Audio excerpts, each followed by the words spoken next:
Hello, my friend. Today I will tell you another long-forgotten legend. Close your eyes and let the magic transport you to Middle-earth. Our journey begins.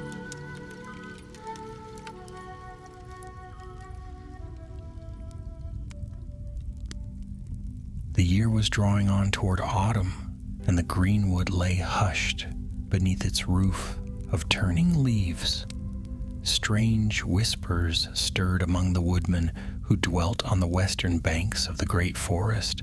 Men had vanished, and with them a dwarf messenger who had sought the halls of Thranduil.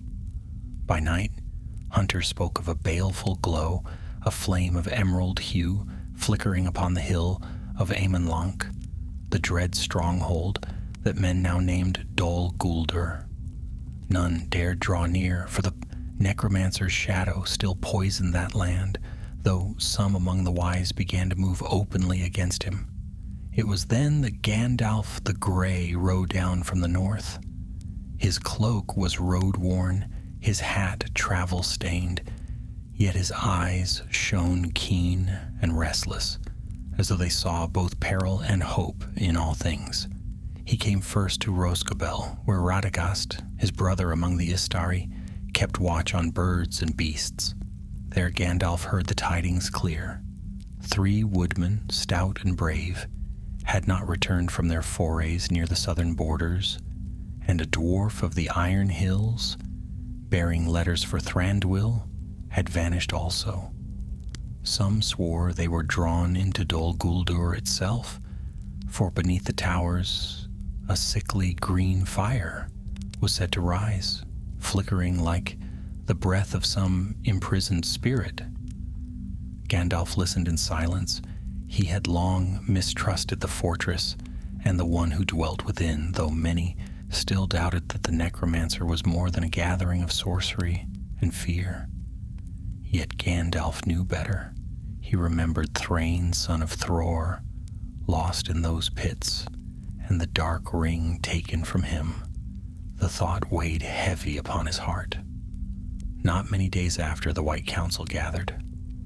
Elrond was there, and Galadriel and Saruman the White, who in those years still spoke with courtesy and craft. Long they debated, until at last they resolved that the time had come to assail Dol Guldur openly, lest its power grow unchecked. Saruman gave assent, though grudgingly, and the armies of the elves under Thranduil and Celeborn were stirred. Thus it was that when the hosts of the wise drew near to the hill of Amonlanc, Gandalf slipped away in secret.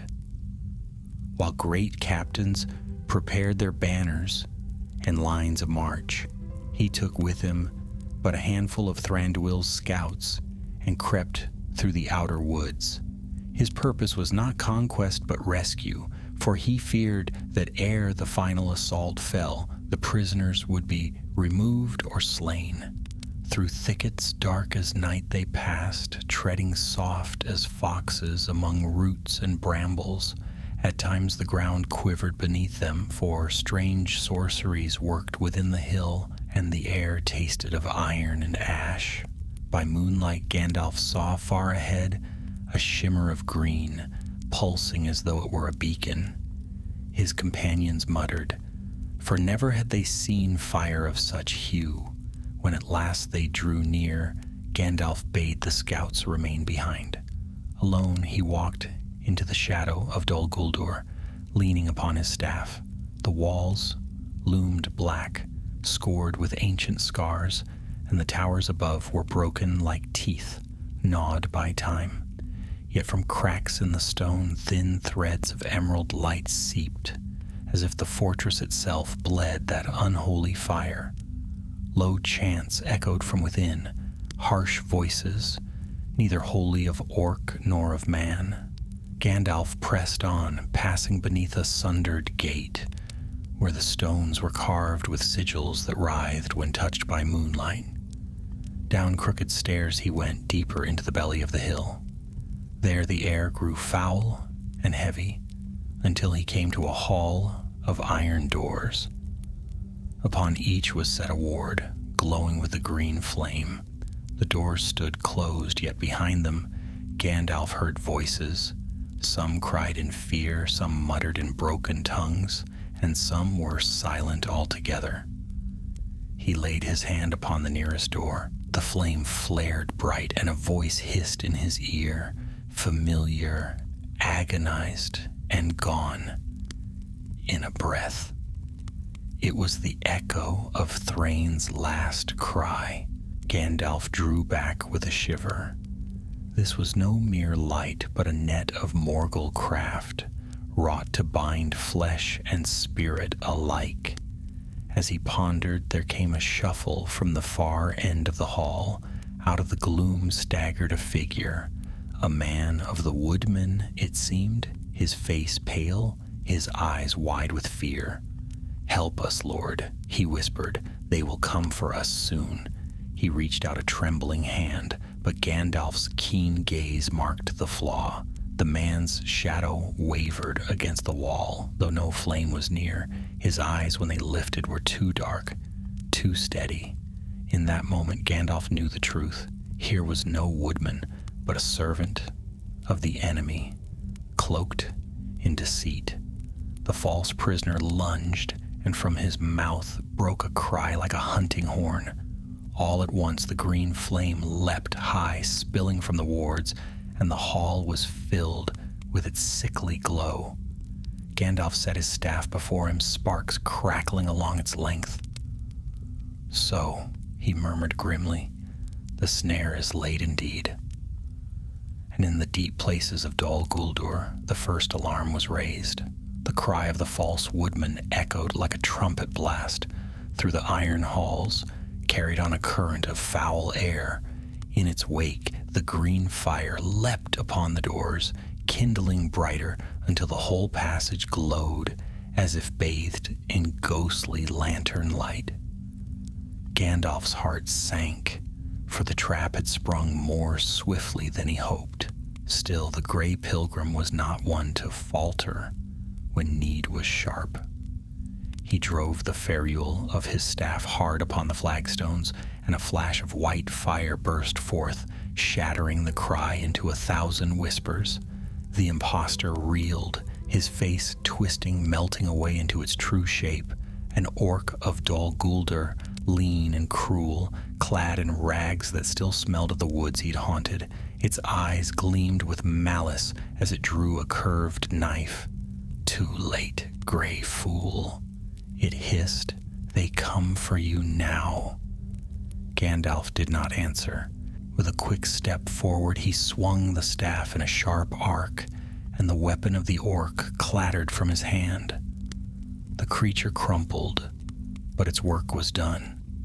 From the stairway beyond rose the tramp of many boots and the clang of spears upon shields. The alarm had spread through Dol Guldur like fire through dry grass. Gandalf looked upon the iron doors, each bound with a green flame. Behind them he heard the cries of the prisoners, the muffled sob of a woman, the harsh breath of men straining against unseen bonds, the guttural mutter of a dwarf in pain.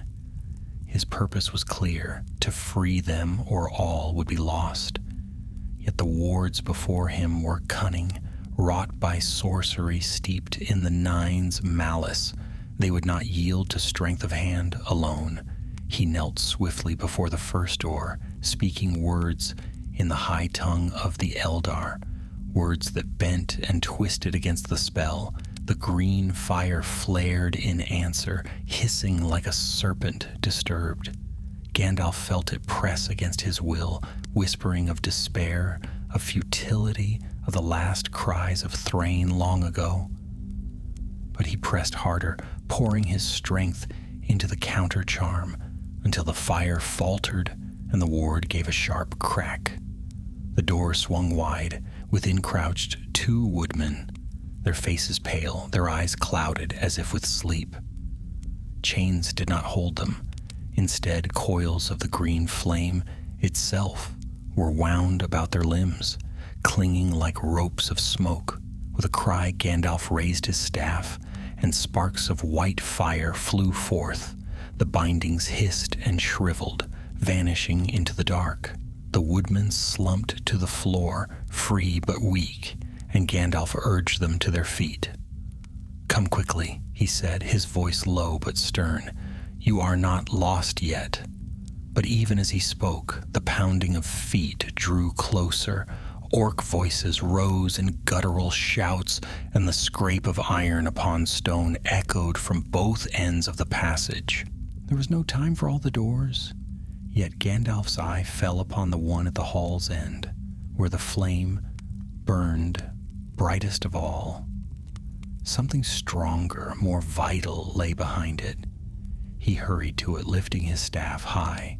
The ward resisted fiercely, more so than the others. The green light thickened, clawing at his mind with visions of sorrow and defeat. He saw once more Thrain's eyes dimming in the dark, heard the cruel laughter of the necromancer, felt the weight of ages pressing down. But Gandalf's spirit, though burdened, was not so easily broken. He summoned to mind the voices of his friends, the clear laughter of hobbits beside a fire, the wisdom of Elrond, the song of Galadriel beneath starlight.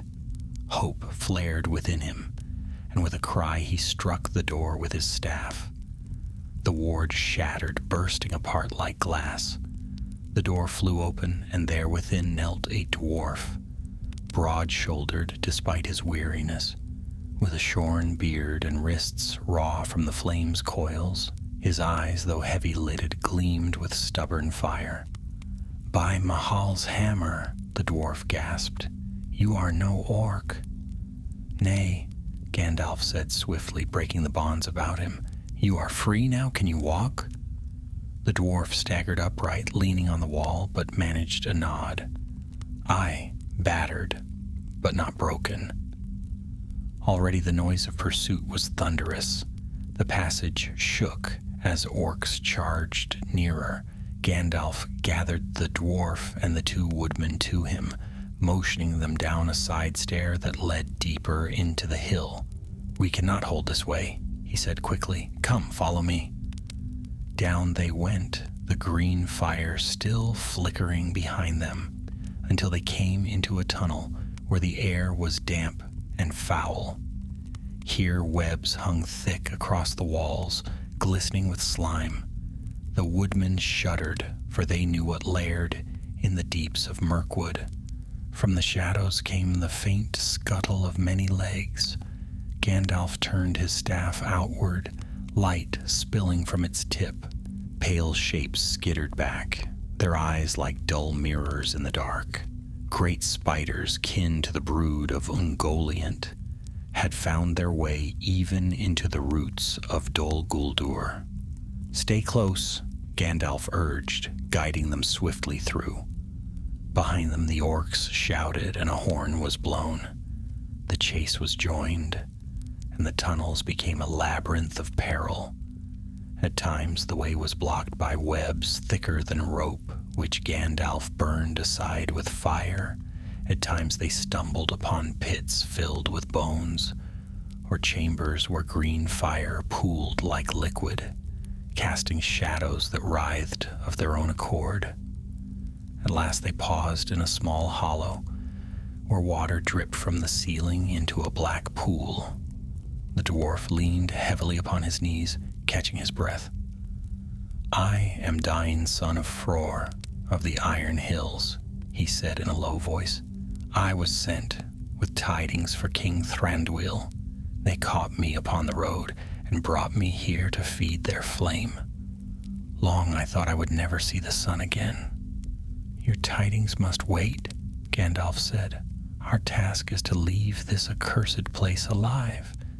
Yet tell me, did you see any others?" There were whispers of a fourth prisoner. Dain shook his head. "None. Only the fire, always the fire, creeping into our minds. It spoke with voices that were not our own. Sometimes it wore the voice of kin long dead, sometimes of friends, calling from afar. It is a cruel snare. Gandalf's brow furrowed. He had felt the flame's whispers already, and he did not doubt that this was some work of the Nazgul, a warding meant not only to bind but to torment. If so, the danger was greater than he feared, for if the nine were at work here, then surely their master, the one he named Sauron, in his heart, was nearer to his return than any guessed. Their rest was short. A sound arose, an iron clang, like a great door opening. Then the earth trembled faintly beneath their feet. Gandalf's eyes narrowed. Something more than orcs stirred in the halls. The prisoners looked to him in fear. The woodmen clutched one another while Dain set his jaw, though his hand shook upon the hilt of a dagger Gandalf had thrust to him. "Be strong," Gandalf said softly. "The enemy's servants seek to drive us to despair, but we are not yet their prey." He lifted his staff, and the light grew brighter, chasing the dark back into the corners. Yet even as it shone, a chill spread through the air. Far down the tunnel came the rustle of robes, the hiss of breath drawn not by living lungs, and above it all, faint but terrible, the echo of a voice calling in the black speech of Mordor. Gandalf's heart grew heavy, for he knew that one of the nine had been roused. Khamul, the Easterling lieutenant of Dol Guldur, was abroad. The hunt had only begun. The tunnel grew colder with every step, and the air felt thick, as though the breath of the living had no place there. Even the spiders had withdrawn into cracks and hollows, leaving only their webs dangling like tatters of cloth across the way. The drip of water fell silent. No sound remained but the shuffle of weary feet and the steady tap of Gandalf's staff upon the stone floor. Behind him, the two woodmen huddled together, whispering prayers under their breath, while Dain, son of Fror, walked grimly at Gandalf's side. His eyes, though darkened by weariness, shone with a fierce glint that no sorcery could wholly dim. He clutched the dagger Gandalf had given him, but more for defiance than for any true hope it would fend off the shadows that now drew close. Then it came, the sound they had dreaded. A long, slow hiss like iron dragged across stone. The air shuddered. The light of Gandalf's staff bent as if pressed by unseen hands, and from the far end of the tunnel came a shape that was both there and not there, cloaked in darkness that seemed to drink the light itself. A Nazgul had come.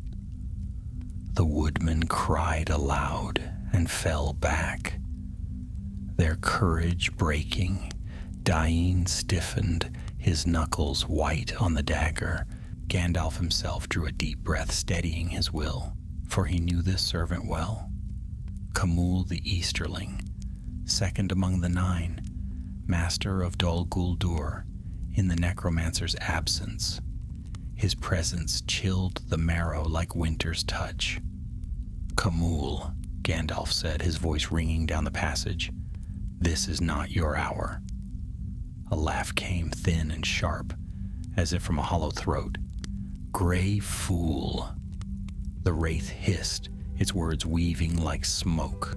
"You creep into the halls of my master as though you were thief in the dark. Did you think we would not smell you? Did you think the green flame would not draw you, as it has drawn others before?" The emerald light leapt suddenly along the walls, answering the wraith's call. It licked like fire across the stones, yet it gave no warmth. Instead, it numbed the limbs, sapping strength from those it touched. The woodmen staggered, their knees buckling, and one collapsed altogether, writhing as if caught in invisible cords.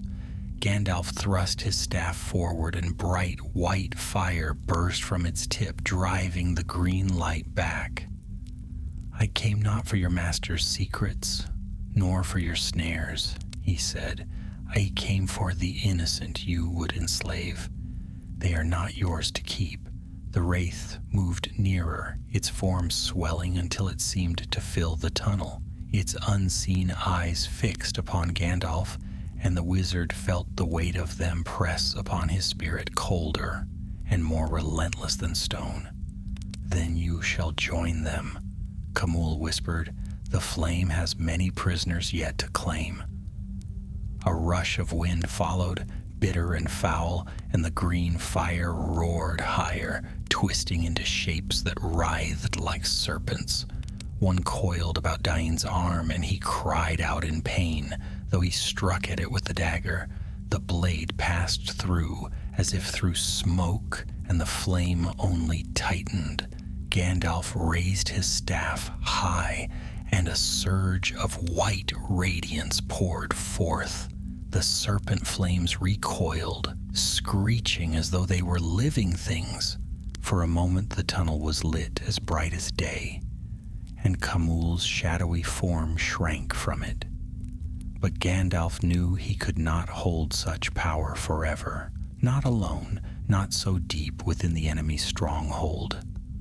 Run, he shouted to the prisoners. Down the left-hand way, go now. The woodmen, half dragging their fallen companion, obeyed at once, stumbling into a side passage that sloped downward. Dain lingered, unwilling to leave Gandalf's side, but the wizard gave him a sharp push. You too. Your strength will be needed before the end. Go. With a growl of frustration, the dwarf obeyed, vanishing after the woodman. Now Gandalf stood alone, facing the shadow of the Nazgul. His staff blazed, but the light was already dimming. The wraith advanced again, and the green fire spread along the floor like water seeking its mark. You waste your strength, Khamûl said. Dol Guldur will be your tomb, gray fool. Your bones will burn in the green flame, and your spirit shall wander forever in the dark. But Gandalf, though his breath came hard, did not yield. If I fall, he answered, it will not be here, nor by your hand. He struck the ground with his staff, and from it burst a ring of searing fire. The green flame shrieked and recoiled, and even the Nazgul stepped back. In that heartbeat, Gandalf turned and fled, racing down the side passage where the others had gone. The tunnel wound like a snake, steep and narrow, until it opened suddenly into a cavern, vast and dark. Stalactites hung from the roof like jagged teeth, and a black river rushed through the middle, swift and silent. On the far side, the prisoners huddled, pale and trembling, their eyes fixed on the wizard. We cannot linger, Gandalf said, hurrying to them. The wraith will follow soon. But how shall we cross? Dain asked, pointing to the torrent. No bridge spanned it, and the waters surged too swiftly for any to swim. Gandalf lifted his staff once more, though its light had grown faint. He closed his eyes, murmuring words older than the tongues of men. Slowly a narrow path of stone rose from the river, trembling but firm. Go, Gandalf urged, one by one, quickly now. The woodmen crossed first, clutching one another for balance. Dain followed, steady despite the spray that drenched his boots. Last of all came Gandalf, his staff held aloft to keep the fragile bridge from collapsing. As his foot touched the far shore, the stone cracked and crumbled, falling into the water below. The river roared, sweeping the fragments away. They had barely gained the opposite bank when a scream split the cavern. The wraith had entered, its form towering, its cry echoing from wall to wall. The green fire streamed in after it, spilling like a tide. Run! Gandalf shouted again, and they fled into another passage, the light of his staff leading the way. For what seemed an age they ran through twisting tunnels and hollow chambers, never pausing, never daring to look back. Always the wraith followed, its cry piercing the dark. At last, when their strength was almost spent, they stumbled into a narrow stair that climbed steeply upward. The air grew less foul as they climbed, and faintly ahead there came a whisper of wind. Hope stirred in their hearts. But Gandalf knew they were not free yet, for the wraith was close behind, and the stair was long, and above them lay who knew what new peril. Still he pressed them on, his voice firm. One step more, and we may yet see the sky.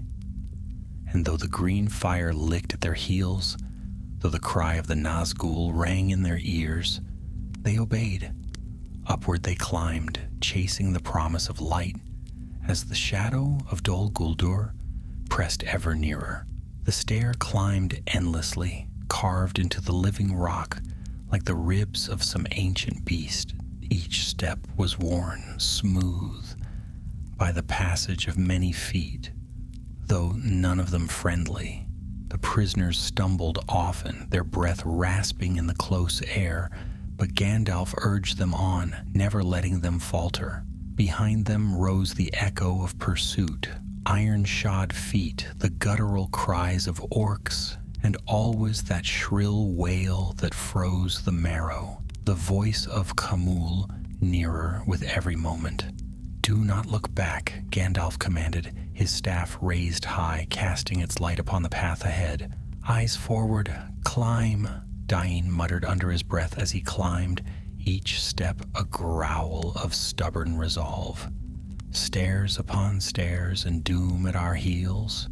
By Mahal, if I ever see the open sky again, I'll never curse a mountain path as long as I live.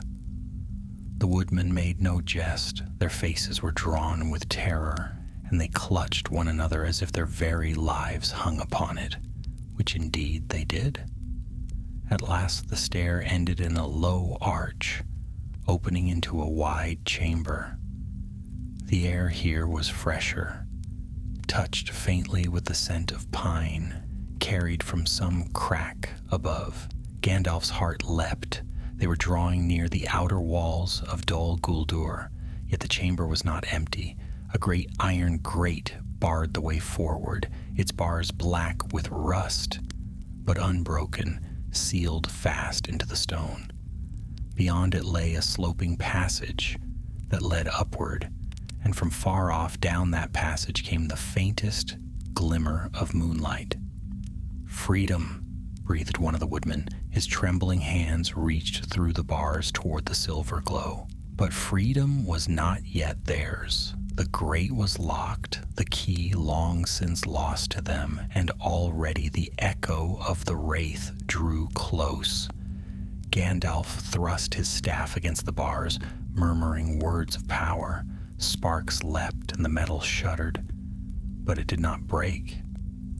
Dark runes were carved upon it, wards to hold even against elven craft.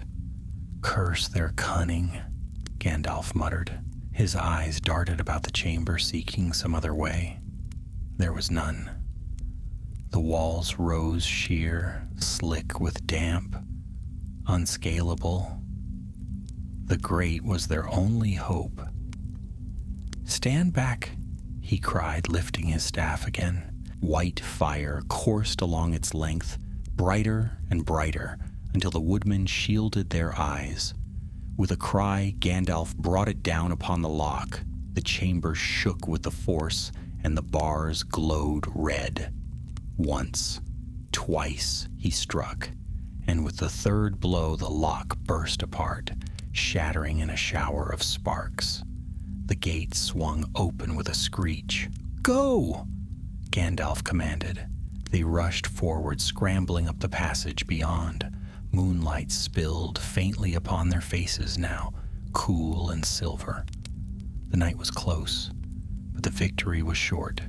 From the stair behind, a sudden blast of wind roared, and the chamber darkened. Khamul entered, his form filling the arch. his shadow stretching across the floor like a great claw. The green fire poured with him, licking the walls, flooding the chamber with its ghastly glow. "You cannot escape," the wraith hissed, its voice echoing from every stone. "The flame binds you. The flame knows you." The woodman cried out in terror, and Dain raised a dagger, though his hand shook. Gandalf alone stood firm, though his strength was waning. He lifted his staff, planting himself between the wraith and the fleeing prisoners. "Fly," he called, "I will hold him." The woodmen obeyed at once, dragging one another up the sloping passage. Dain lingered, his beard bristling, his eyes aflame. "I will not leave you to face this shadow alone," he growled. "You must," Gandalf said firmly, never taking his eyes from the Nazgul. "There is no shame in retreat when the fight is not yours. Your duty is to survive." The dwarf's jaw clenched, but at last he gave a curt nod. "Very well, Grey Pilgrim, but if we meet again, it shall not be because I ran far." And with that he turned and followed the woodman into the passage. Now Gandalf and the wraith stood alone. The chamber shook as Khamul advanced, the green fire surging about him. It hissed and clawed at Gandalf, whispering again with the voices of the dead. Thrain's cry, the weeping of nameless prisoners, the mocking laughter of the necromancer. The flame twined around Gandalf's legs, seeking to drag him down. But Gandalf lifted his staff high, and from its tip blazed a light, pure and fierce, white as lightning. "You shall not claim them," he said, "nor shall you claim me." The light struck the flame, and for a moment the chamber was a battlefield of colors, green writhing against white, shadow against light. The stones cracked, dust fell from the ceiling, and the roar of power shook the air. Khamul shrieked, his form wavering, yet he pressed forward, his malice undimmed. The green fire surged higher and higher until it seemed a tide that would drown the chamber. Gandalf's light faltered, flickering as his strength ebbed. Then from above there came a new sound, the blast of horns, clear and bright. It echoed through the night, carried down the passage from beyond the walls. The hosts of the White Council had begun their assault. The wraith recoiled at the sound, its form shuddering. The green flame wavered, guttering like a torch in the wind. Gandalf seized the moment. With a final cry, he struck his staff upon the ground, and a wave of white fire swept through the chamber, scattering the green flame into tatters of smoke. Khamul shrieked, retreating into shadow, his form melting back into the dark of the stair. The chamber fell silent but for Gandalf's ragged breath. He wasted no time. Gathering what strength remained, he hurried up the passage after the prisoners. The way sloped steeply until at last it opened into the night air. They stood upon a narrow ledge high upon the southern face of Dol Guldur. The forest spread below them, dark and endless, but in the distance fires burned where the armies of Thranduil and Celeborn struck at the fortress. The sound of battle rose faintly, carried on the wind. The woodman wept with relief at the sight of the sky, kissing the ground. Dain drew a deep breath of the night air and grinned fiercely. A sweeter wind I never smelled, free at last, though I would not call this perch safe. Gandalf looked outward, his eyes keen. Safe, no, but the enemy's hold weakens. Come. We must climb down and rejoin our allies before the wraith recovers. They began the descent, clambering along the jagged rocks. The cries of orcs echoed behind them, but the sound of elven horns rose louder still. Hope stirred, though peril was far from over, for Dol Guldur was not yet fallen, and the green flame, though scattered, was not quenched. Gandalf knew that before this night ended, the flame would rise again, and they would have to face it once more.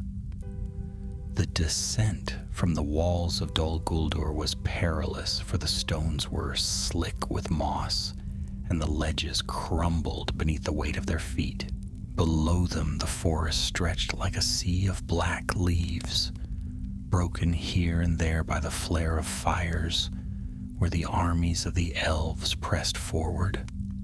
Trumpets called in the distance sharp and clear, and the answering shouts of orcs rose in fury. The White Council's assault was in full force, though to those clinging upon the walls, it seemed far away, as if glimpsed in a dream. Careful, careful, Gandalf urged, steadying the woodman with one hand while his staff glowed faintly in the other. The stones here have little love for strangers.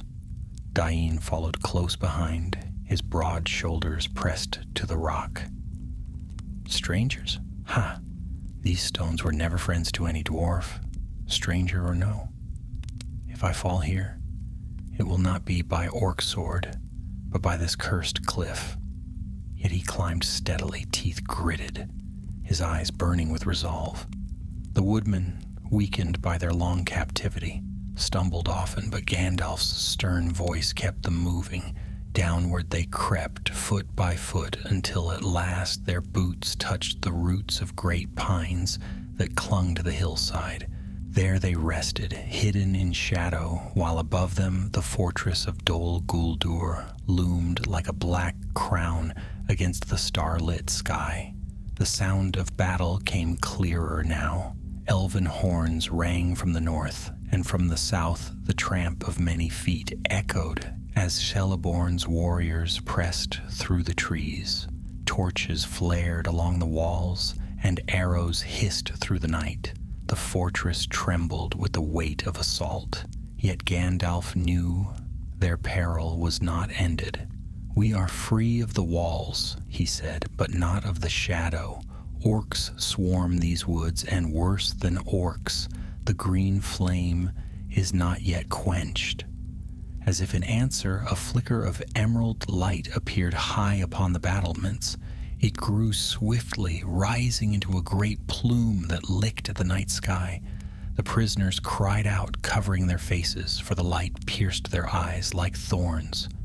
"Still it burns," Gandalf muttered, his brows knit in thought. "It is no common fire. Some part of Dol Guldur's strength is bound within it.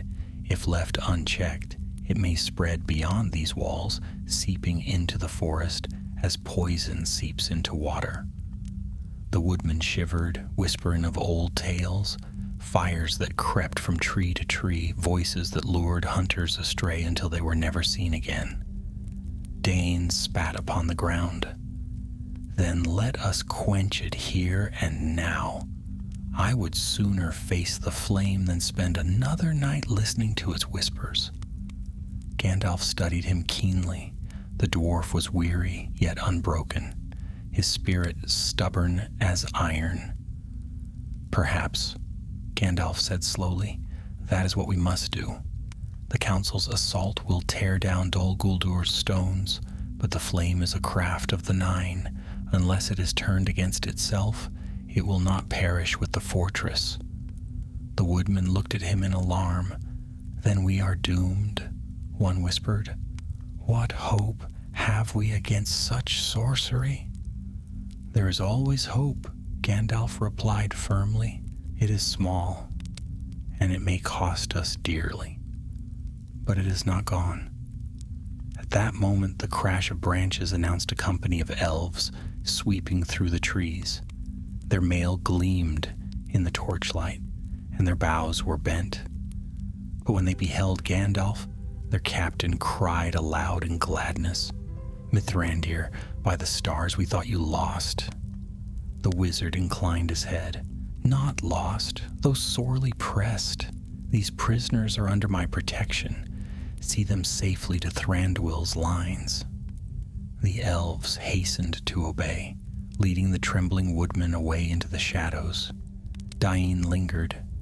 And me? Am I to be sent off like a child, while you fling yourself into fire and shadow? You are free now, Gandalf said. That was my task.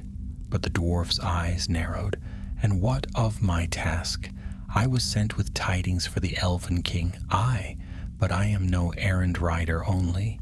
If this flame is to be fought, then I would stand beside you. I owe it to my kin, to all who have fallen in these dungeons. Gandalf hesitated. He knew the danger was greater than Dain guessed, yet he also knew that the heart of a dwarf, once set, is not easily turned. At last he nodded. So be it. But stay close and heed my word, without question. Together they turned back toward the fortress. The elves pressed the battle fiercely now, their songs rising as arrows flew. Orcs poured from the gates, snarling and shrieking, only to fall beneath the flashing blades of the Eldar. Yet above it all, the green flame towered, writhing like a living thing, its light staining the very clouds. Gandalf and Dain crept along the foot of the walls until they found a breach where stones had fallen away. Through this they slipped back inside the fortress, climbing over rubble into a ruined hall. The stench of smoke and blood hung heavy. The air was thick with dust, and the sound of battle boomed above like thunder. Here, Gandalf said, pausing before a stair that led upward. The green light spilled down it in sickly waves. The heart of the flame is above. If we can reach it, perhaps we may yet unmake it. Dain tightened his grip upon the dagger. Lead on, Grey Pilgrim. My axe would be glad of work, though I carry none. Up they went, step by step, the green light growing brighter. At times voices seemed to murmur in the walls, mocking, pleading, whispering secrets best forgotten. Once Dain halted, his face gone pale, for he swore he heard his father calling his name. Gandalf seized his arm and pulled him forward. Listen not. They are lies, spun of shadow. At last, they came into a vast chamber, open to the night sky, where once a great tower had stood. The roof was long since broken, jagged like a shattered crown, and from its midst rose the green flame itself, leaping from a great brazier of black iron. It roared upward in a twisting column, clawing at the stars, yet gave no heat. Its light filled the chamber, painting every stone with a sickly hue. At its foot stood orcs in black mail, chanting in harsh voices, and beside the brazier, taller than them all, loomed the shadow of Khamul. The Nazgul's presence was like a weight upon the heart. His unseen eyes turned upon Gandalf and Dain as they entered, and his voice rang out cold and cruel. You return, Grey Fool. Was the taste of freedom not sweet enough, that you crawl back into my master's snare? Gandalf set his staff upon the floor with a sharp crack, and its light blazed. I came to end this fire. Your snares shall not bind these woods forever. Khamul's laugh was thin and hollow. End it? You cannot end it. This flame is fed by the fear of many, by the cries of the lost, by the strength of the nine. Strike it, and it will consume you. Flee, and it will consume all others. You cannot win. Dain spat upon the ground, a fine speech for one too craven to show his face. The wraith hissed, and the green flame writhed in fury. The orcs raised their weapons and charged. Stand firm, Gandalf cried. His staff blazed white, casting the orcs back in confusion.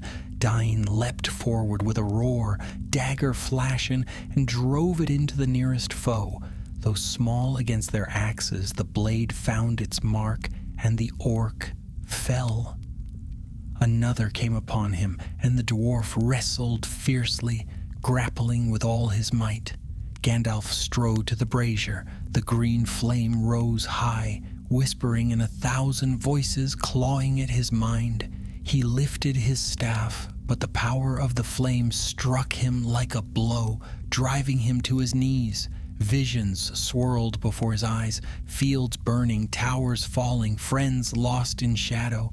His heart quailed, but then he heard a cry, Dain, bellowing in defiance as he struck down another orc. The dwarf's courage flared like a spark in the dark, and Gandalf seized upon it. He rose, staff alight, and spoke words of power that echoed from the stones. The green flame shrieked, writhing in torment. Camul's voice rose in fury, his shadow looming vast.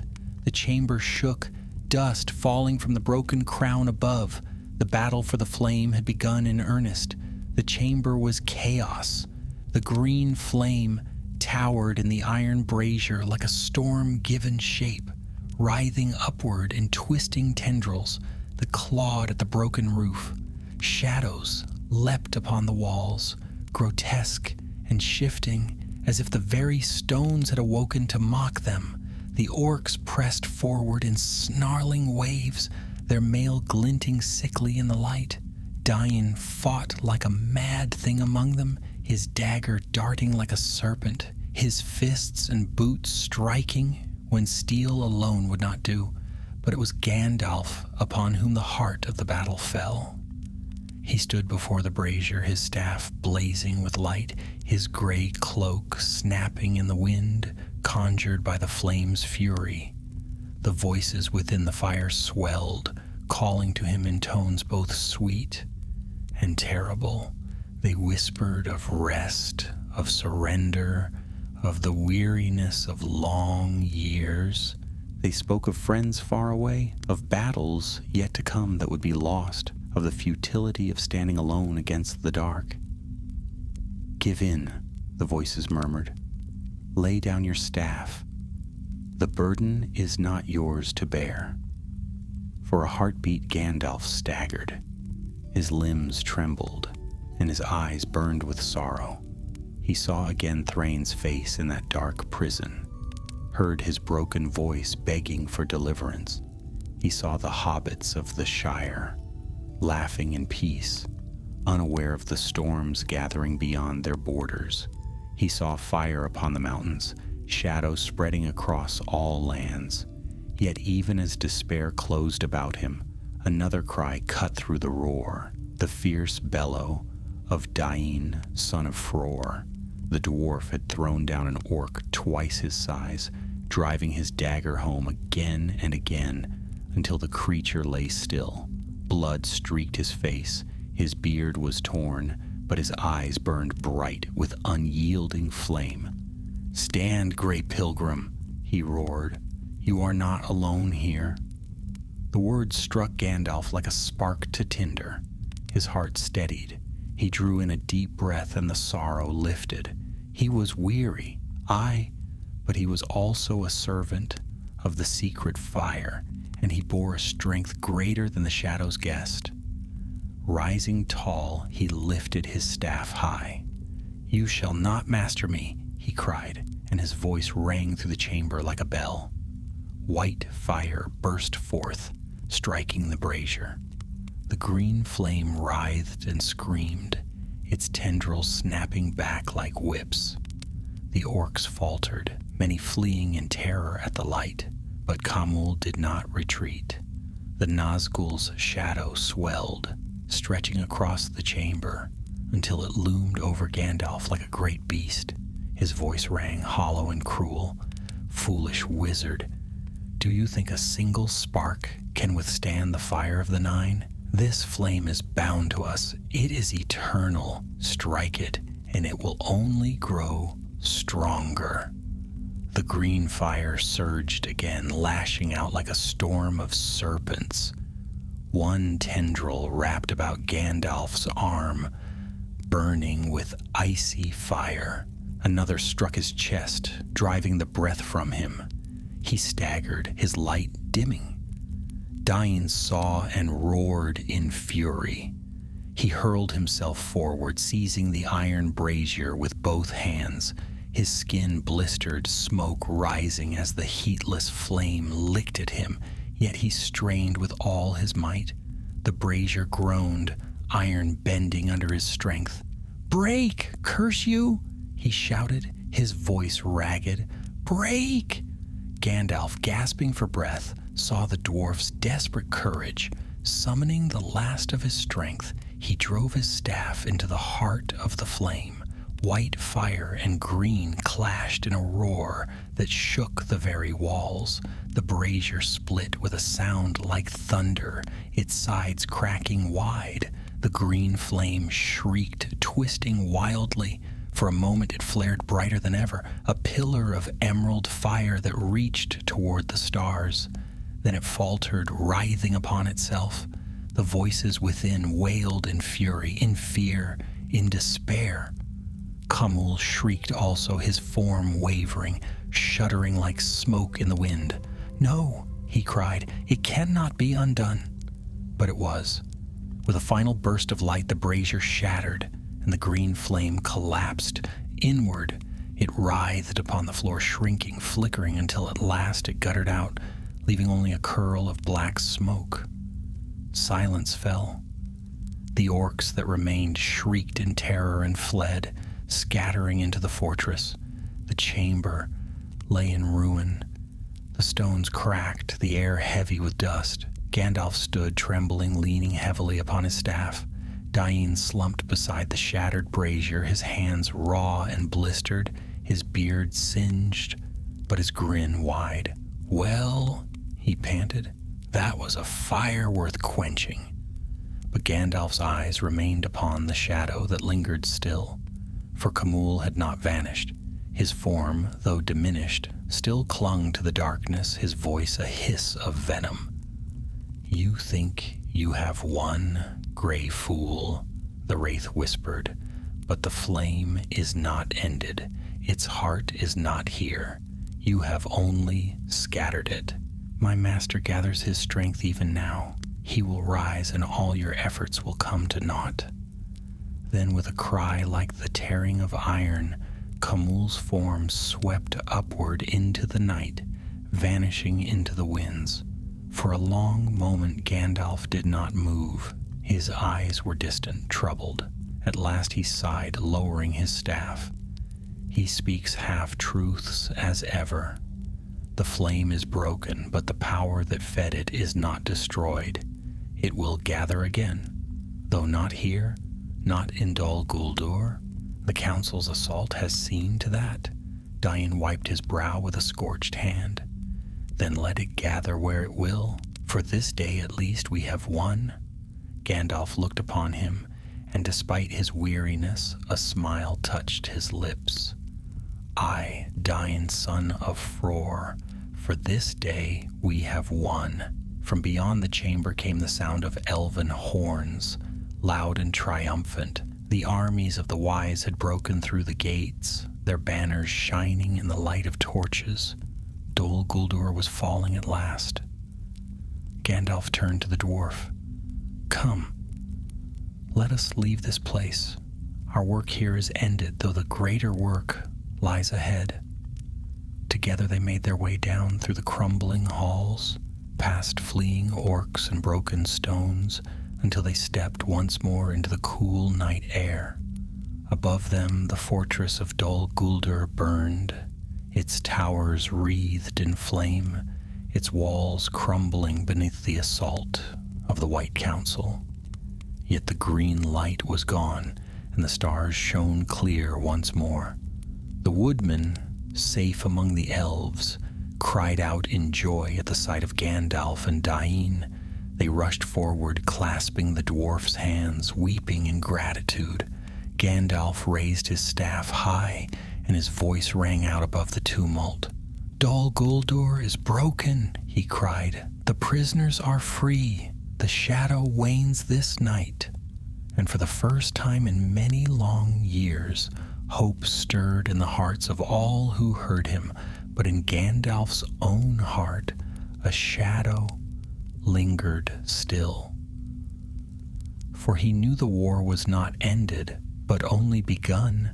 The battle raged through the night, but its end was certain. The armies of the White Council swept through Dol Guldur like a cleansing storm. Elves sang their war songs as they fought, their blades flashing bright beneath the stars.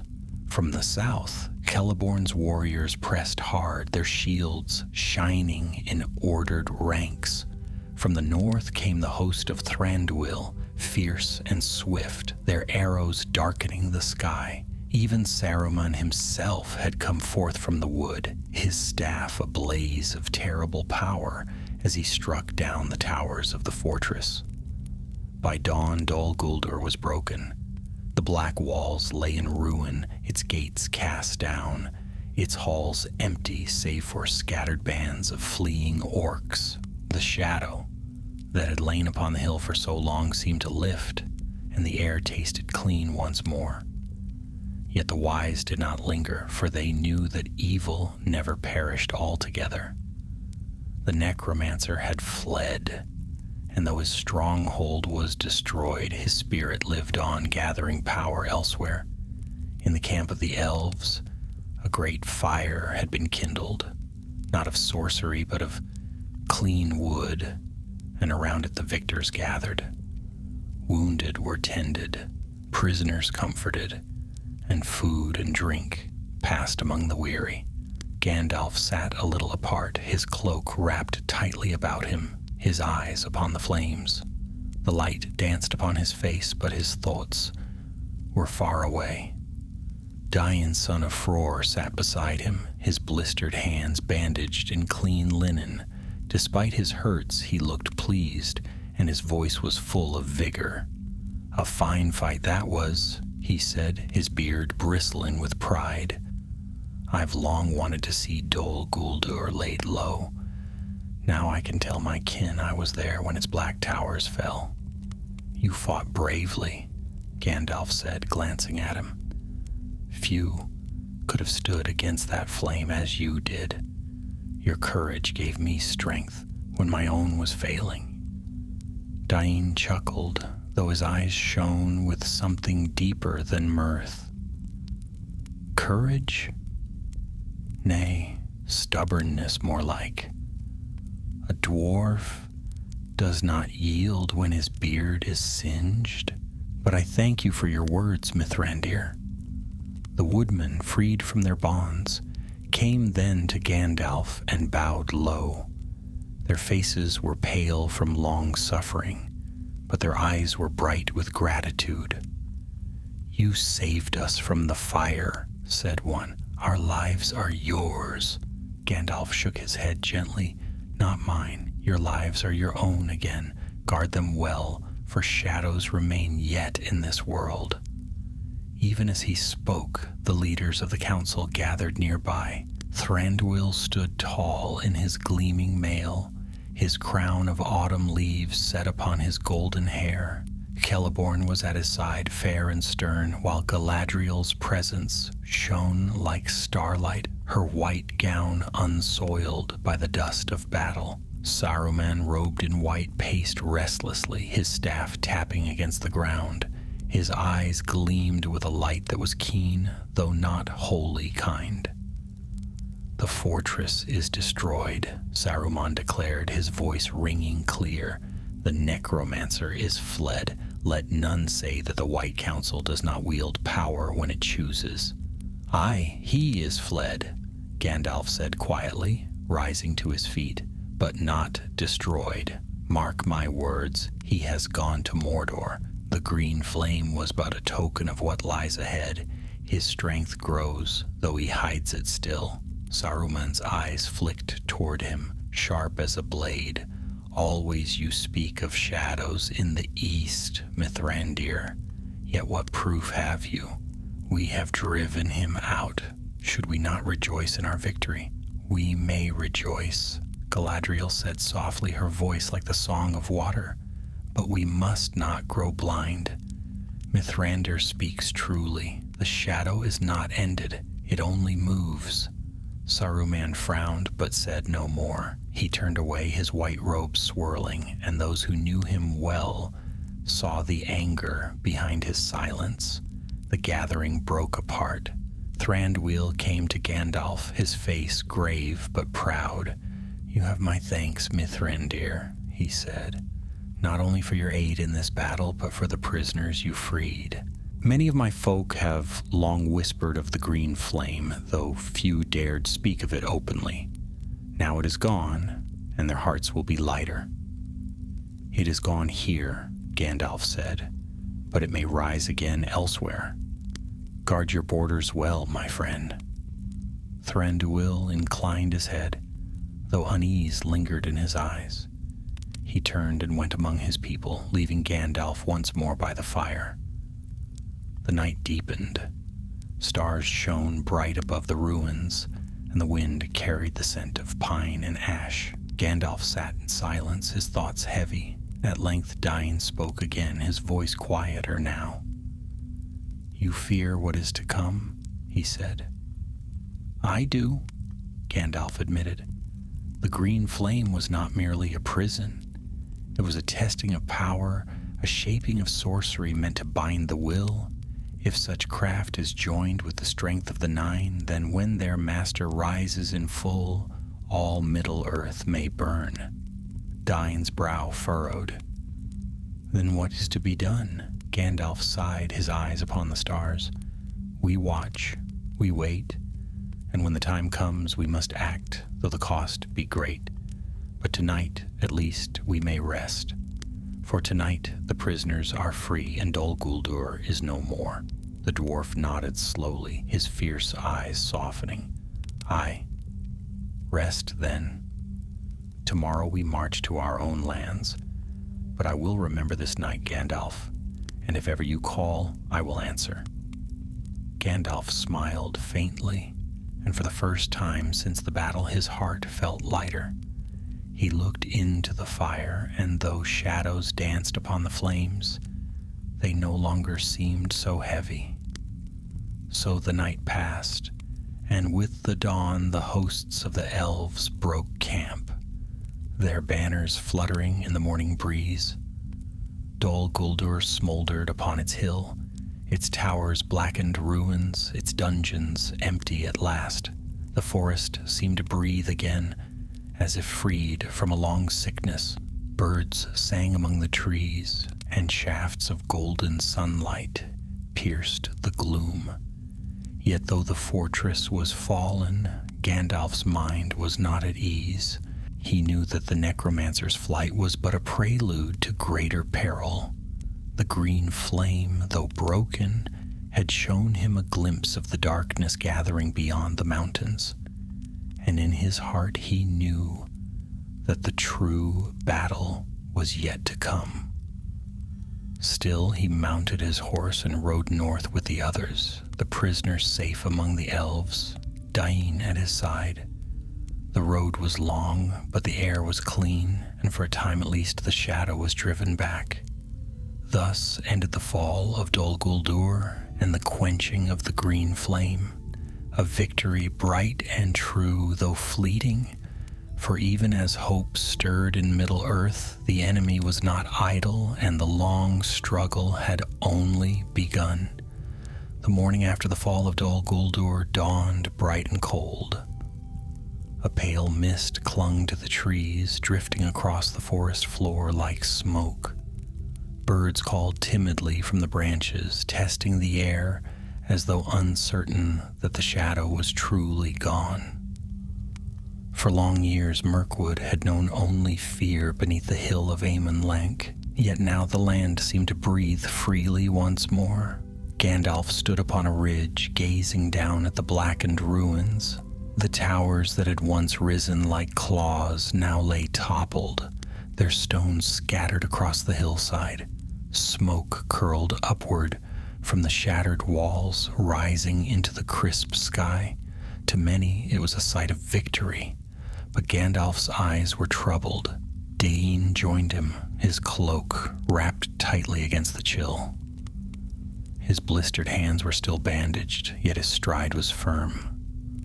"A fine ruin, is it not?" he said, his voice heavy with satisfaction. If ever there was a lair that deserved the hammer's blow, this was it. "Aye," Gandalf replied, "but stones and mortar are easily rebuilt. It is the spirit behind them that concerns me." The dwarf grunted. "You mean the necromancer?" "I mean Sauron," Gandalf said quietly, and his eyes darkened. "He has fled but not defeated. Already he turns his gaze eastward to Mordor. There his strength will wax again." Dain was silent for a moment, his brow furrowed. Then he shook his head, as though casting aside a burden too heavy to bear.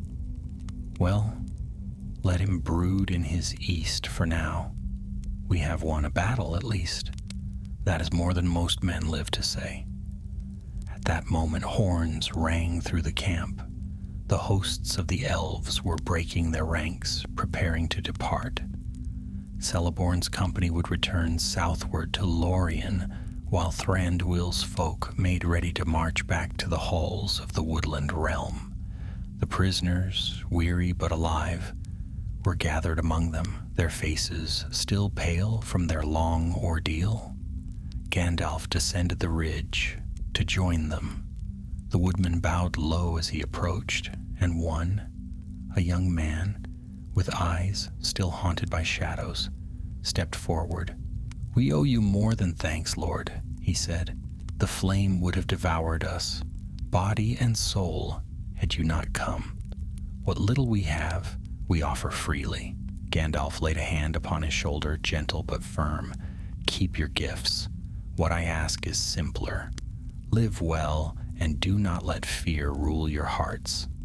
That is gift enough." The woodmen nodded, though fear lingered in their eyes.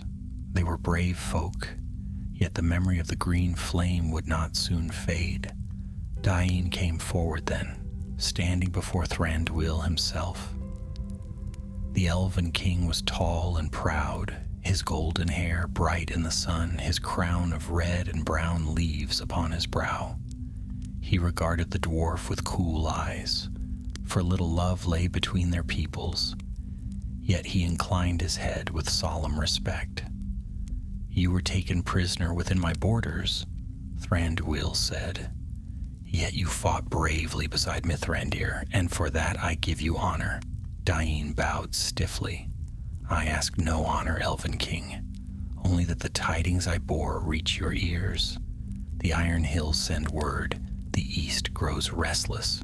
Strange bands move beyond the mountains of ash, and rumors stir of dark riders seen upon the plains." "I was on my way to your halls when I was taken." Thranduil's gaze sharpened. "Dark riders?" "Aye," Dain said grimly. "Too swift for mortal horse and too silent for men. My kinsmen watch them from afar, but none dare draw near." Gandalf listened intently. The words struck him like a blow, for he knew well what such riders must be. "The Nine," he murmured. "Already they wander abroad seeking their master's will." Thranduil frowned, but said no more. Instead, he turned away, issuing orders to his captains. The council soon broke apart, each leader taking their road. Saruman departed first, cloaked in pride and silence.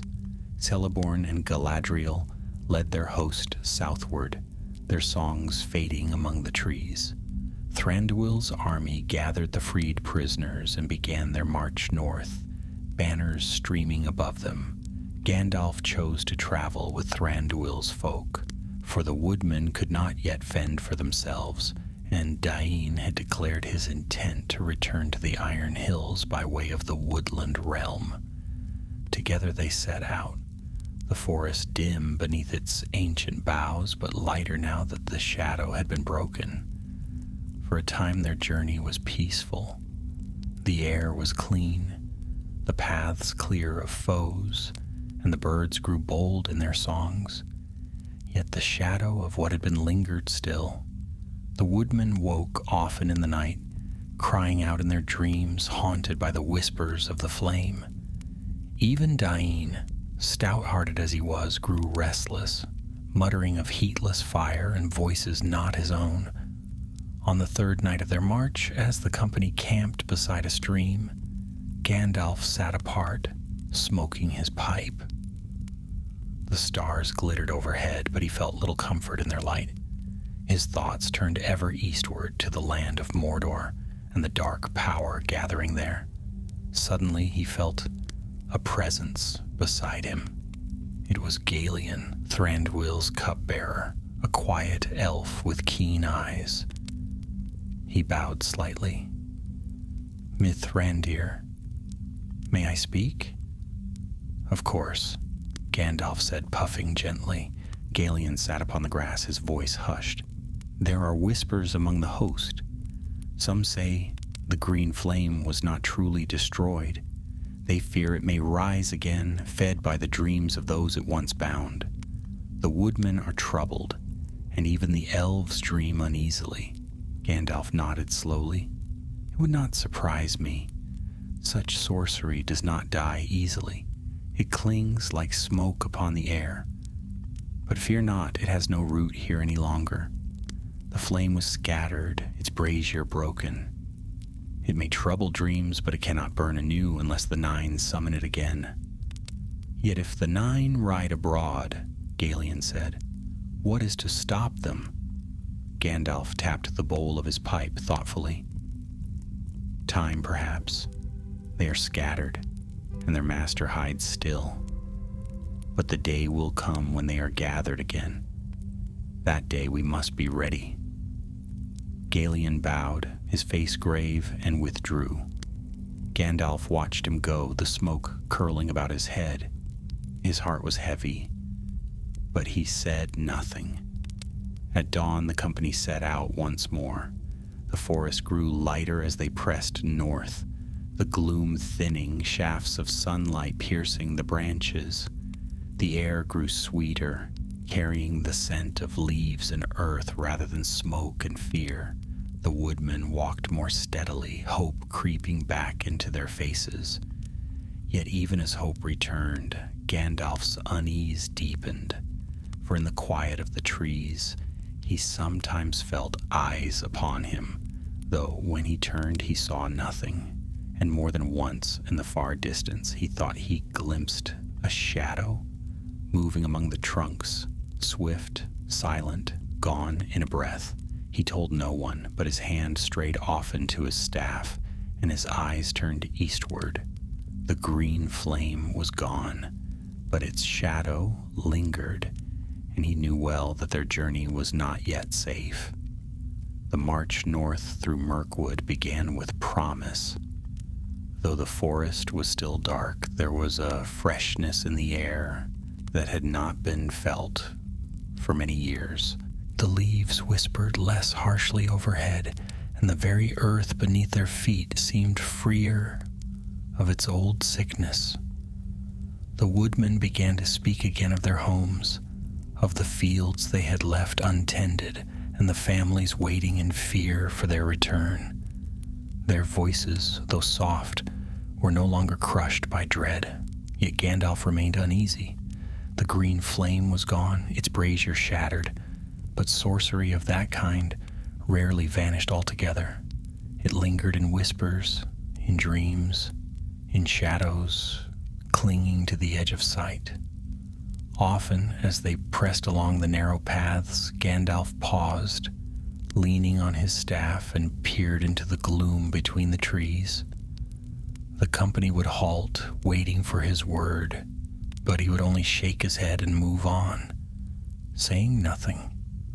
One evening, as dusk fell and the camp was being prepared, Dain, son of Fror, came to him. The dwarf's beard was singed in patches, and his hands were still wrapped in bandages, but his spirit had not dimmed.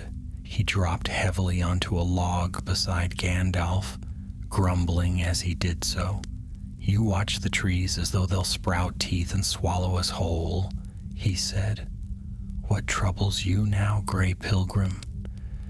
We've broken the fortress, shattered the flames, scattered the orcs. Isn't that enough? Enough for the day, Gandalf replied, his eyes still searching the shadows. But shadows move quickly in these woods. I have felt eyes upon us since we left Dol Guldur. We are followed. Dian's hand went to the hilt of his dagger. Orcs? Perhaps, Gandalf murmured, but I think not. Orcs are noisy hunters. This presence is quieter, more patient. It waits. The dwarf scowled. Then let it wait. If it strikes, we'll strike back. Gandalf smiled faintly, though his gaze remained troubled, spoken like a true dwarf. But some foes strike not with swords, Dain. Some strike with fear, and that can fell even the bravest if left to grow. That night the company rested uneasily. The woodmen tossed in their sleep, muttering of fire and chains. One woke with a cry, swearing he had seen green light flickering in the branches above. The elves kept silent watch, their eyes keen, but even they felt the weight of something moving unseen. At dawn, they set out again. The path wound deeper into the forest, where the trees grew taller and closer, their roots twisting like serpents across the ground. Mist clung between the trunks, and the air grew heavy, damp and still. The songs of birds faded, replaced by the distant rustle of unseen things. It was then that the first true sign appeared. As the company halted to drink at a stream, one of the elves bent down and lifted something from the water. It was a black feather, long and curved, reeking faintly of rot. Gandalf's eyes narrowed. "Creebane," he said softly. "Spies of the enemy." The elves tensed. "From the south?" one asked. "From the east," Gandalf replied. "They watch us, though they do not attack. Not yet." The company moved swiftly onward, but unease grew among them. More feathers were found along the way, caught in branches or scattered on the ground. Once, in the distance, the woodmen swore. They saw a shadow leap from tree to tree, vanishing as soon as it was glimpsed. On the fifth night, the presence revealed itself. The campfire burned low, casting long fingers of light into the dark. Gandalf sat apart, puffing at his pipe, while the woodmen slept and the elves kept watch. Dain snored loudly beside the fire, his axe hand resting close to his dagger. All seemed quiet. Then, without sound or warning, the fire guttered. Smoke curled upward, twisting into strange shapes. The air grew cold, and a sickly green hue flickered faintly among the trees. The woodmen woke at once, shivering, their eyes wide with terror. "The flame," one whispered. "It follows us still." Gandalf rose, his staff in hand. The green flicker grew stronger, spreading through the mist. From the shadows came a low hiss, and then, gliding between the trees, a figure appeared, tall, cloaked, its face hidden beneath a hood of black. The elves drew their bows, but Gandalf raised his hand. "Hold," he said, "this is no orc." The figure stopped at the edge of the firelight. Slowly it raised its head. Beneath the hood gleamed eyes like coals, burning with sickly green fire. A voice whispered from within the shadows, thin and cold. "You thought the flame ended, but fire leaves embers, and embers grow." The woodmen fell back in fear, clutching one another. Even the elves shifted uneasily, for the presence of the figure weighed upon their hearts. Dain leapt to his feet, dagger ready, his beard bristling. "Name yourself, Shadow." The figure laughed softly, though no joy was in the sound. "I am no one, and I am all. I am what was left behind when the flame was broken. I am its prisoner and its master. I am what you freed from the brazier." Gandalf's eyes narrowed. "An echo," he said, "a spirit bound to the flame, seeking form where none was meant to be." The figure inclined its head mockingly.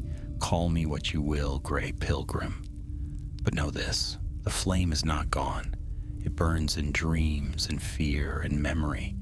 Every step you take feeds it, and soon it will blaze again. With that, the figure spread its arms, and the green light flared. Shadows leapt wildly across the camp, and the woodman cried out. But Gandalf strode forward, his staff blazing with white fire. "Begone, shadow!" he cried. "You have no hold here." The figure shrieked, its form wavering like smoke. For a moment it seemed to split into a dozen shapes, twisting and writhing. Then it fled into the mist, vanishing among the trees. The green light faded, leaving only the flicker of the campfire. The company stood in silence, their hearts pounding. At last Dain spat on the ground. "A fine guest for the night, that one. If it comes again, I'll split it from hood to heel." Gandalf lowered his staff, his face grim. "Steel cannot cut smoke, Dain. That was no living foe. It was a remnant, a shard of sorcery left adrift when the brazier fell. It lingers, feeding on fear. Until it is quenched utterly, it will haunt us." The woodman shivered. "Then what hope have we?" one asked. "The same hope we have always had," Gandalf replied, his voice steady. "To stand against the dark, though it rise again and again. Do not yield to fear. That is its true weapon." The camp settled once more, though sleep came uneasily. Gandalf sat awake until dawn, his pipe cold in his hand, his eyes upon the east. He knew the shadow was right in part. Embers remained, and embers given breath could grow into flame once more. But not yet. Not while he lived to guard against it. The dawn that followed was pale and thin, its light filtering weakly through the canopy of murkwood. Mist clung to the ground, wrapping about the trunks like a shroud. The company moved quietly, each step wary. None spoke much, for the memory of the shadow's appearance lay heavy on their minds. The woodmen especially were shaken, glancing often over their shoulders as if expecting the green fire to leap out at them at any moment. Dain strode at the front with Gandalf, muttering under his breath. "An echo, you say?" he grumbled. "It looked enough like a foe to me. Smoke or no smoke, I'll not sit idle if it comes again." Gandalf gave him a sidelong glance. "I do not doubt your resolve, Master Dwarf, but some battles are not won with steel. Fire feeds on what it is given. Strike smoke with a blade and you scatter it, but it will gather again. Fear is its breath and despair its fuel." Dain scowled. "Then how do we quench it?" "That," Gandalf said quietly, "is what I must discover." The day wore on. They passed beneath arches of tangled branches, the forest thick and oppressive. Yet here and there, the sunlight broke through, touching the moss with gold, and the elves lifted their voices in song to keep courage bright. Still, a sense of being watched never left them. The woodman whispered of footsteps in the brush, though no prints marked the ground. The elves reported shadows flitting among the trees, too swift to be orcs, too silent to be beasts. That night they made camp beside a wide glade. The moon shone bright above, silvering the grass, and for a time spirits lifted. The woodmen laughed softly, speaking of their families, and the elves sang of starlight and rivers. Dain even told a tale of his kin in the Iron Hills, of a feast so grand that the ale barrels rolled for days. But as the laughter faded and sleep drew near, the air grew heavy again. The fire burned low, and once more the green hue flickered among the trees. The company stiffened, weapons ready. Gandalf rose at once, staff in hand. Out of the shadows glided the figure. Its hood was deeper now, its form sharper, more solid. The eyes beneath burned brighter, and its voice was clearer, cutting through the stillness like a knife. "You cannot flee me," it whispered. "I am bound to you, Grey Pilgrim. I was born from your defiance. Each step you take gives me shape. Each fear feeds me. You cannot escape." The woodmen cowered, clutching their cloaks. One fell to his knees, sobbing, "It is true. We are still prisoners. We never left the flame." At once, the green light flared, searing his face, and he cried out in pain. Gandalf leapt forward, driving his staff into the ground. White fire burst outward, forcing the figure back. "Enough!" the wizard thundered. "You shall not claim them!" The shadow shrieked, its form twisting like a banner in the wind, but it did not flee as before. Instead, it surged forward, sweeping over the fire, and the camp was filled with green light. The woodmen screamed, clutching their heads, and even the elves faltered, their boughs slipping from their hands as dread pressed upon them. "Stay strong," Gandalf cried. He raised his staff high, light blazing, but the shadow pressed hard, wrapping around him like smoke. Its voice hissed in his ears. "You freed them, yet they are still mine.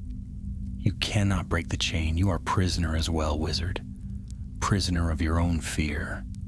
Gandalf staggered, the weight of the voice dragging at his spirit. Visions swirled before his eyes. Battles lost, friends slain, Middle-earth drowned in shadow. He felt the same despair that had nearly broken him in Dol Guldur. For a moment his strength faltered. Then came a roar.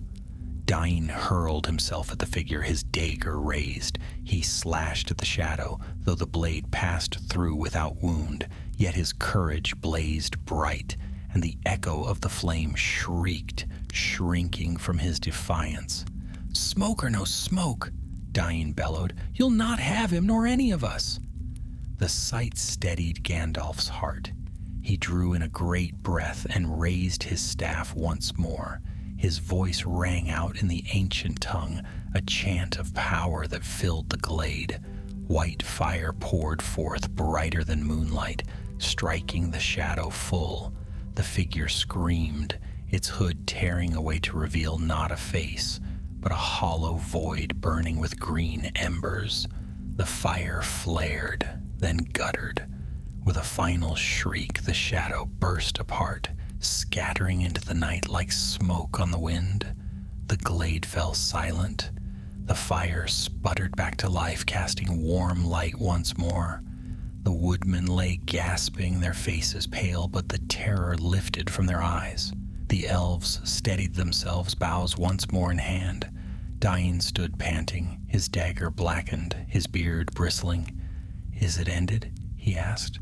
Gandalf lowered his staff slowly, his face grave. "No, that was but a fragment, a shard of the flame given form by fear. We scattered it again, but it will return unless its root is destroyed." "The root?" Dain frowned. "Aye," Gandalf said softly. "The flame was bound to the Nine. When Dol Guldur fell, it was torn loose, but not unmade. Some part of it lingers, seeking to grow. To end it, we must strike at its heart, wherever that may be." The woodman groaned, but Gandalf raised his hand. "Take heart. Tonight you are free. The flame holds you no longer. Fear it not, and it cannot bind you again." The company settled once more, though sleep came slowly. Gandalf remained awake, his staff across his knees, his eyes upon the stars. His heart was heavy, for he knew the shadow spoke some truth. The flame was bound to him now as much as to the prisoners. His defiance had shattered it, but in doing so he had tied it to himself. When dawn broke, the company moved swiftly northward. The forest grew lighter, shafts of golden sun piercing the canopy.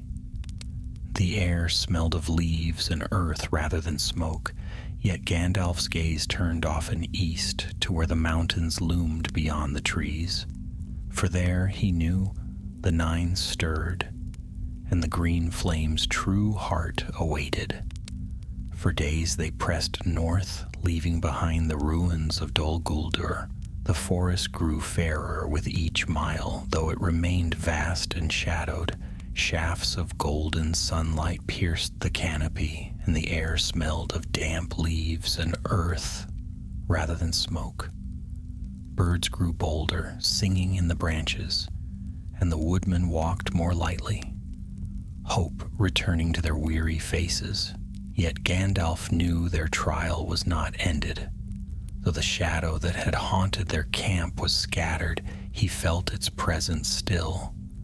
At times in the corner of his eye, he glimpsed a flicker of green among the trees. At times the woodmen started from their sleep, crying out that they heard the whispers again. It was weaker now, yes, but not gone. The echo of the flame lingered, bound to him as much as to them. On the 7th evening they reached the forest river. Its waters rushed swift and clear, sparkling in the fading light. Thranduil's folk made camp upon its banks, for here they would soon turn westward toward the halls of the woodland realm. The freed prisoners gathered close to the fire, speaking of their homes, their families, their return, yet fear still clung to them, for none could forget the flame's voice. As the stars rose, Gandalf sat apart upon a rock, his staff across his knees. Dain joined him, his blistered hands still bound, but his spirit unbowed. He sat heavily, his eyes on the rushing water. "You're too quiet, great pilgrim," the dwarf said. "I know that look. You're brooding over something." Gandalf smiled faintly. "I am thinking, yes. The flame shadow lingers, Dain. It will not trouble these folk much longer, but it clings to me. It was bound to the Nine, but when I struck it, I drew it to myself. It will not let go easily." Dain grunted. "Then we face it, one last time. Better to end it than let it follow you like a tail." Gandalf's eyes twinkled, though with sadness. "I fear it will not be ended by sword or dagger, but perhaps you are right. Perhaps it is time to face it." That night, while the others slept, Gandalf rose and walked into the trees. The moonlight filtered pale through the branches, silvering the moss. He carried no torch, only his staff, its faint light guiding his steps. He did not need to seek the shadow. It came to him. From the darkness it drifted, the hooded figure forming once more. Its eyes burned brighter than before, green fire flickering in the hollow beneath its hood. Its voice was a whisper, sharp and mocking. "You cannot cast me off," it hissed. "You bound me when you broke the flame. I am your shadow now. Wherever you go, I will follow. In every fear, in every doubt, I will burn." Gandalf planted his staff upon the ground. "You are no master," he said firmly. "You are an echo, a remnant, nothing more. You have no life but what fear gives you." "And I will not fear you." The figure laughed, though the sound wavered. "Brave words, but even the wise tremble in the dark. You are weary, gray pilgrim, weary of battles, weary of burdens. Let me grow, let me burn. Through me you may rest." The green fire flared, wrapping about the trees. Shadows twisted, whispering in voices Gandalf knew. Thrain's dying cry, the laughter of orcs, the wail of the woodmen. For a moment his heart wavered.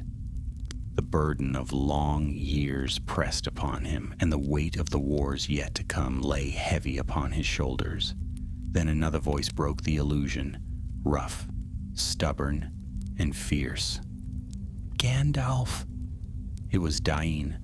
The dwarf strode into the clearing, his dagger drawn, his face grim. "You're not fighting this shadow alone. Not while I still breathe." The figure hissed, shrinking back slightly. Gandalf felt strength return to him. At the dwarf's words, He lifted his staff high, and white fire blazed forth, driving the green light back. "You hear him?" Gandalf said. His voice rang like iron. "That is what you cannot endure. Hope, friendship, defiance. These are flames you cannot quench." The figure shrieked, its form wavering, shrinking. Gandalf pressed forward, his staff burning bright. "Begone, Echo! Return to the void that spawned you. You have no place here." With a final cry, the figure burst apart, the green fire scattering into sparks. They whirled upward, flaring once, then fading into the night sky like dying embers. The clearing fell silent, the air sweet once more. Gandalf lowered his staff, his breath heavy. Dain came to his side, sheathing his dagger. "So, is it ended?" Gandalf gazed at the stars. "Yes, for now. The flame's echo is broken, and it will trouble us no more, yet its master remains. When the Nine rise again, they will kindle darker fires than this. But tonight at least we have peace." They returned to the camp. The woodmen slept quietly for the first time since their escape, their dreams untroubled. The elves sang softly of starlight and hope. Gandalf sat by the fire, and for a while his heart was lightened. In the morning, the company parted. The woodmen turned west, toward their villages, their heads held high. The elves of Mirkwood marched north to their king's halls, their banners bright. Dain, son of Fror, clasped Gandalf's hand, his grip strong despite the bandages. "You've a strange way of finding trouble, wizard," he said with a grin. "But if ever you call upon the Iron Hills, remember that I owe you more than I can say." "And I you," Gandalf replied warmly. "Farewell, Dain. May your road be safe, though I fear none of ours will be for long." So they parted, each to his own path. Gandalf rode west, his thoughts already turning to the east, to Mordor, where he knew Sauron gathered his strength. The green flame was quenched, but it had been a warning. The dark days were coming. Yet even as he pondered the shadows, he remembered Dain's roar of defiance, the woodman's tearful joy, the clear horns of the elves, and he smiled beneath his beard. For though the dark would rise, so too would the light, and Gandalf the Grey would be there when the final battle came. Thus ended the tale of the prisoners of the green flame, a victory hard won, a shadow broken, and a promise of hope yet to come.